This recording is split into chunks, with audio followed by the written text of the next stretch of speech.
કેમ છો YouTube family? મારા બ્લોગમાં તમારું સ્વાગત છે।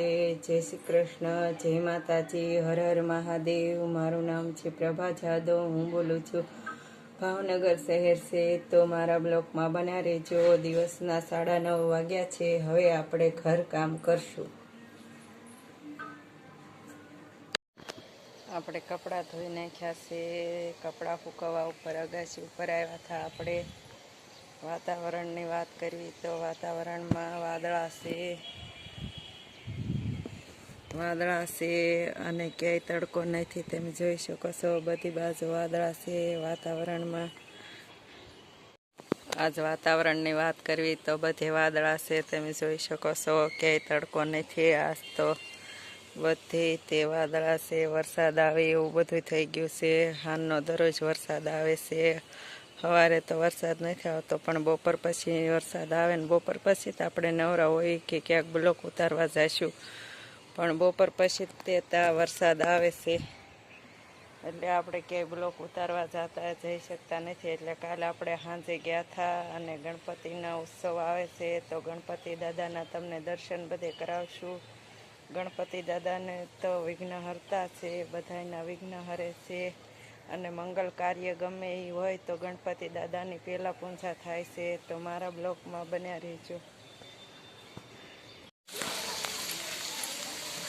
રોડ ઉપર પાણી હાલ્યું જાય છે। આ રસ્તો વરસાદ ચાલુ છે। હવે આપણે વરસાદના ઘરે ઘરે જઈશું।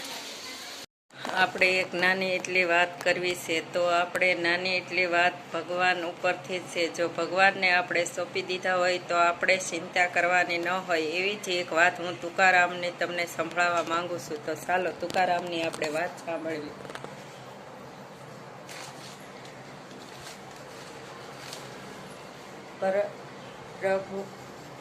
પ્રભુના પરમ ભક્ત એક દિવસ વહેલી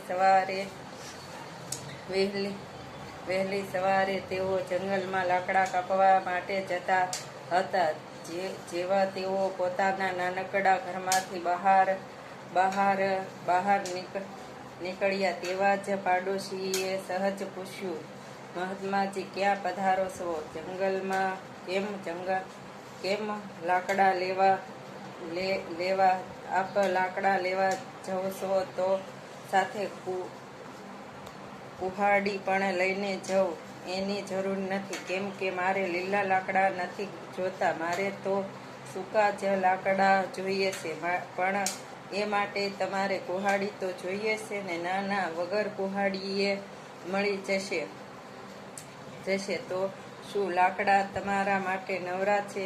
લાકડા નવરા હોય કે ન હોય, ભગવાન મારો નવરો બેઠો છે।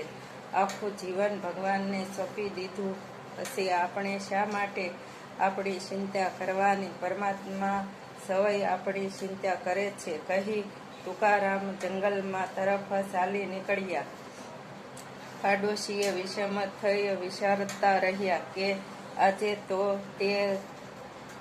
દે કે કુહાડી વિના તુકારામ ગયા છે તો લાકડા લઈને આવે છે કે એમ જ પાછા આવે છે, અને હજુ તો અલ્પ સમય નહીં થયો હોય અને તુકારામ ખરેખર લાકડાનો મોટો ભારો લઈને આવ્યા। પાડોશી વિશ્રમે જતા જ રહ્યા। તુકારામને નયનોમાં પરમાત્માનો કૃપાની આશિત કરાર દેખાતા હતા। આંખોથી જાણતા આભારનો અનુમોદન એક હતો કે ભગવાન તો મારું એટલું બધું ધ્યાન રાખે છે જેટલું હું પોતે મારું ધ્યાન નથી રાખતો।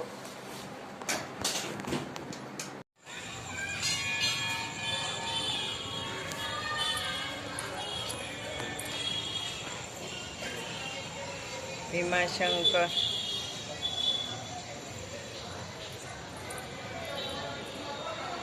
રામેશ્વર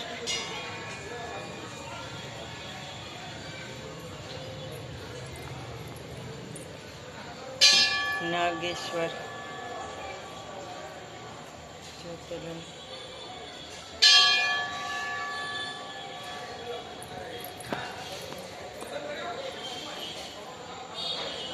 વારાણસી.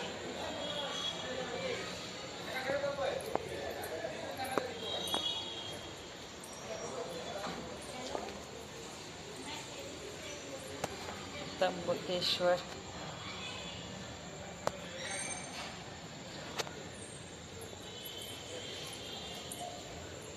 કેદારનાથ.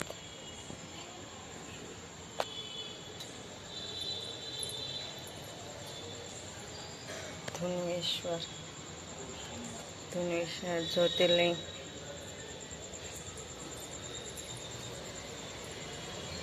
સોમનાથ.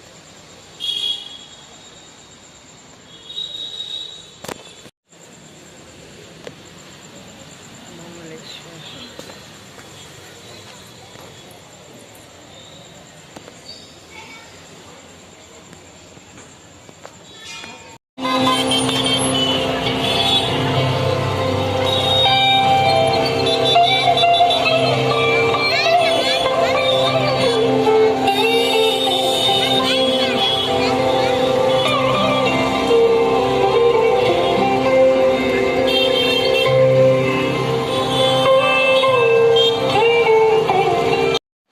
જય શ્રી કૃષ્ણ, જય માતાજી, હર હર મહાદેવ.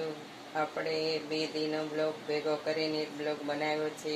એક દી બહુ વરસાદ હતો તેથી થોડોક બનાવેલો છે, અને બીજો 12 જ્યોતિર્લિંગનો આપણે દર્શન કર્યા તેનો બનાવ્યો છે. જો આ વિડીયો ગમે તો લાઈક કરો, શેર કરો અને સબસ્ક્રાઈબ કરો. હર હર મહાદેવ.